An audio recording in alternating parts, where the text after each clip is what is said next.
fish keepers and other people who just happen to find my channel. Welcome to Aquarium Thoughts. I'm Dave, and today I decided to do some cleaning on my tank, and I think it came to a good point to bring up water testing. Mainly because I have been having issues with nitrates in here. I hope I got it under control. It's just been running a little bit high, so I'm going to basically show you how I do my water change and how you should probably do yours.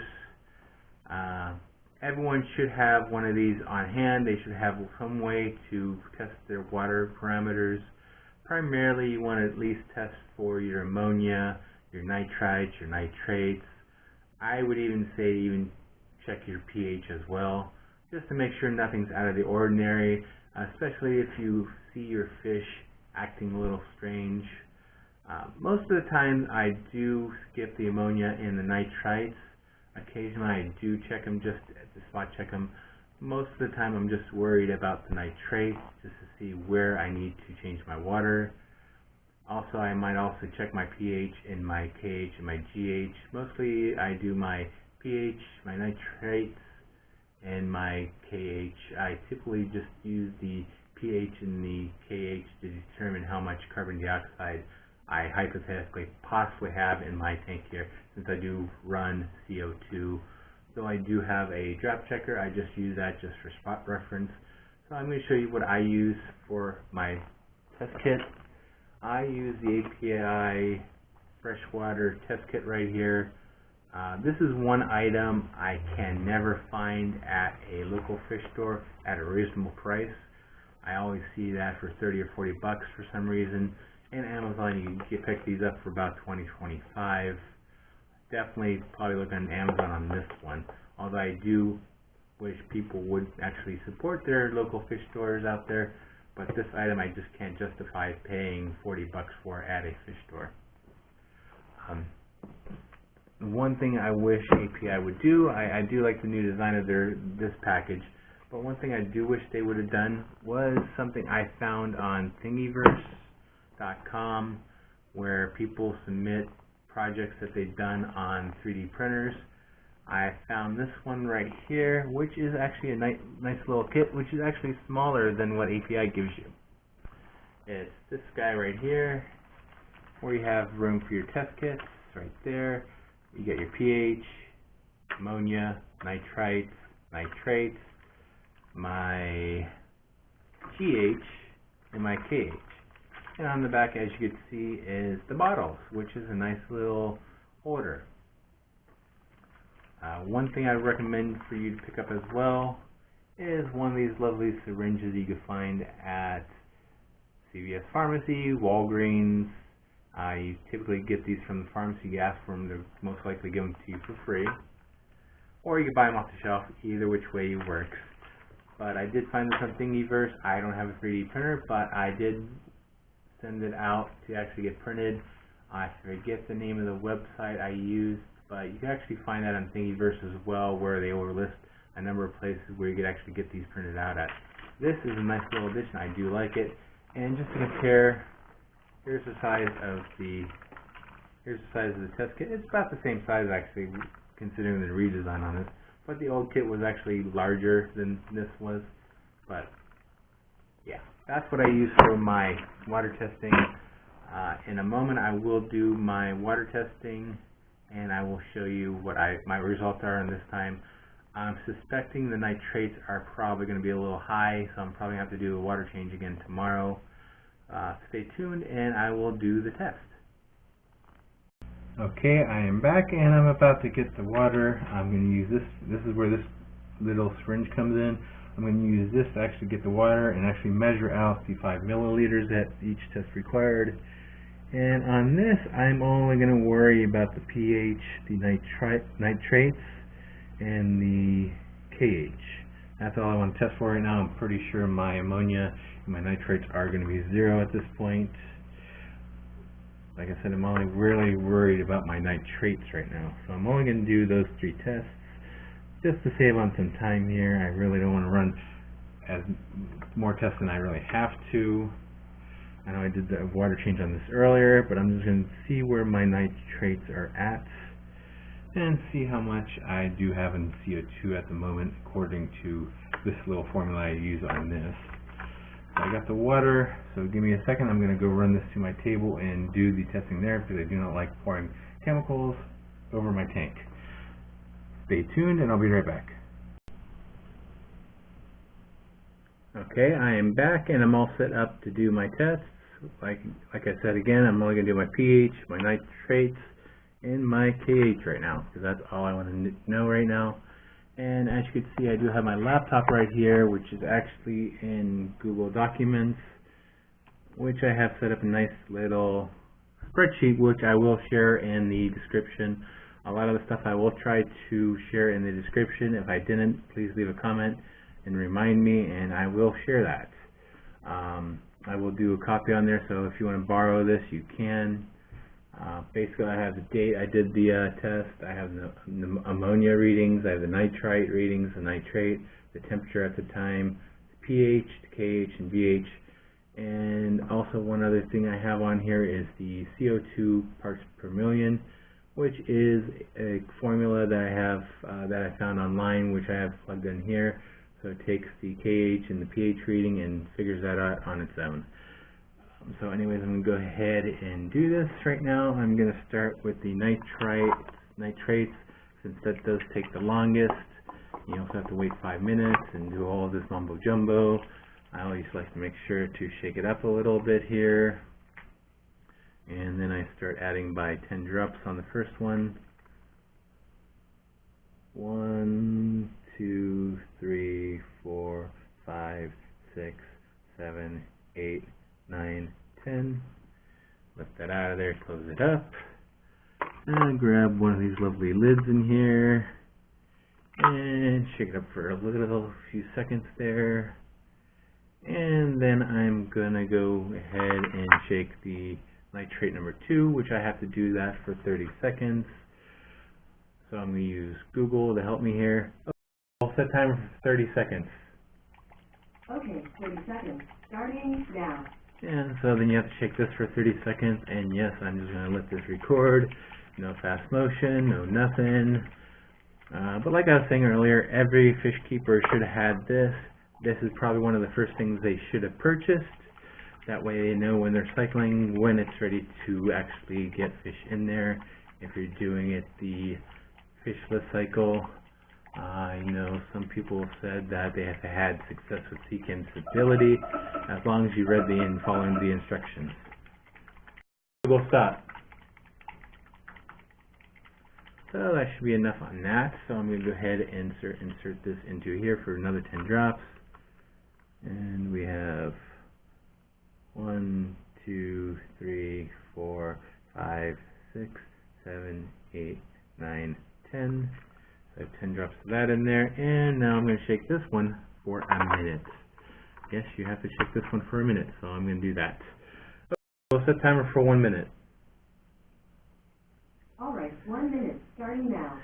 Yes, and hopefully I remembered to edit that part out so people's devices don't go crazy when they hear that. I know sometimes when I review these videos and I do that, my Google Home Mini decides to actually repeat the request. So I'm going to try to remember to edit that out for you guys.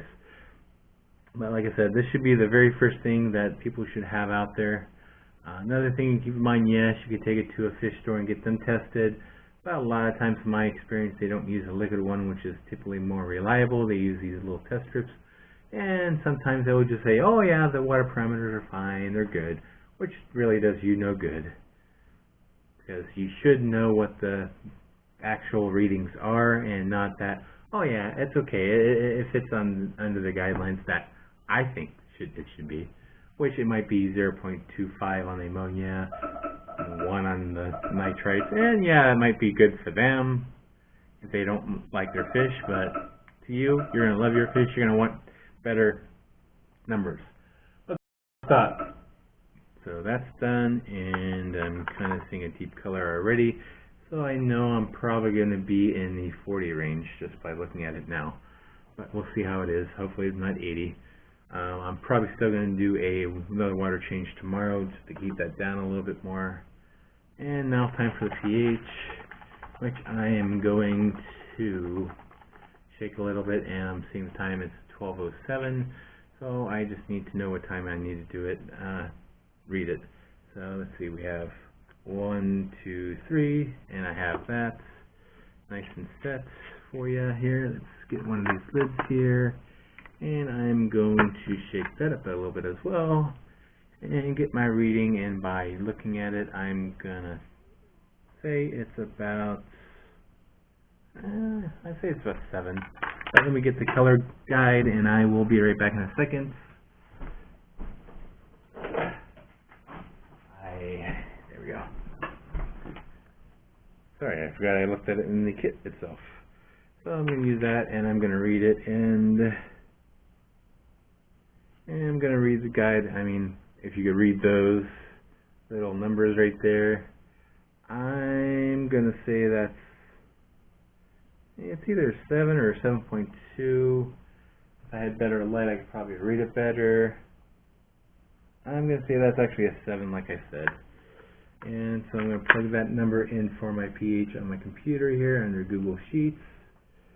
And I'm actually going to put the date, which I haven't done yet, which is 9/6. I didn't test for ammonia, didn't test for nitrate. I'm just testing for nitrate, which I'm still trying to get at. And now I'm going to do my KH, which I have the KH right here. Shake that up a little bit. And then I'm going to put the drops in. I know I'm probably going to be at about 7 or 8. So I'm going to just put 5 in the begin here. 1, 2, 3, 4, 5. This little shortcut I like doing, just so I'm not just wasting my time putting a drop in, shake, put a drop in, shake. And right now we have blue. So I have 5 in here. Now I have 6. And still blue. I have 7 coming in. Let's see here if that changes it or not. And now it's yellow, or just turned. So I'm going to say that's 7. So my KH is 7. And right now my pH is 7 and my KH is 7. So my carbon dioxide parts per million is reading at 21 right now, which should be normal considering it turned off about a couple hours ago, and I'm just reading it now at about midnight, well, 10 minutes past midnight. So that should be probably where it should be.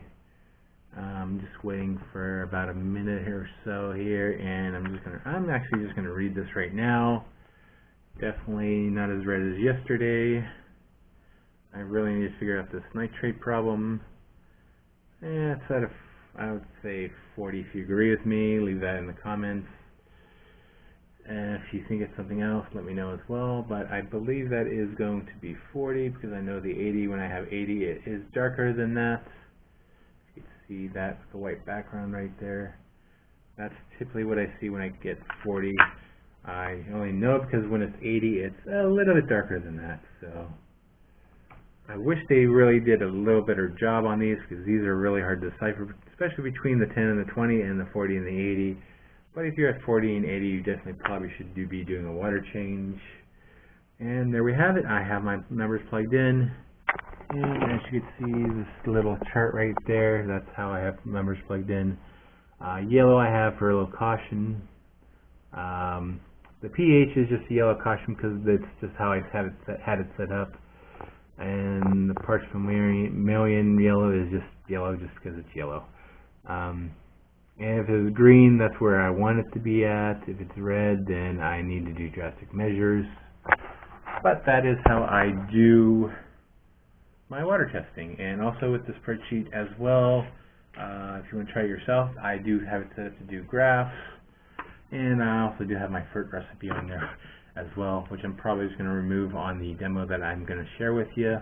But I do have charts showing the water parameters, the pH, the KH, the GH, the CO2 that I use, the ammonia, the nitrites, nitrate, which is a nice little chart along with the temperature, which I still need to plug that in.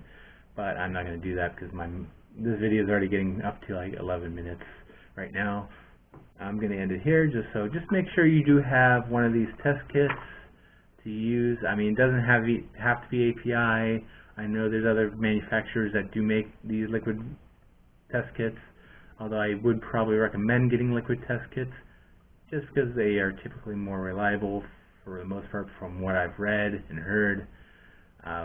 Also, don't rely on your fish store sometimes to give you readings, because a lot of times, like I said, they use these paper test kits, and sometimes they just brush you off and say, oh yeah, the numbers are good, or the numbers are bad, and really don't give you any numbers to work off of, so you really don't know what's going on with your tank.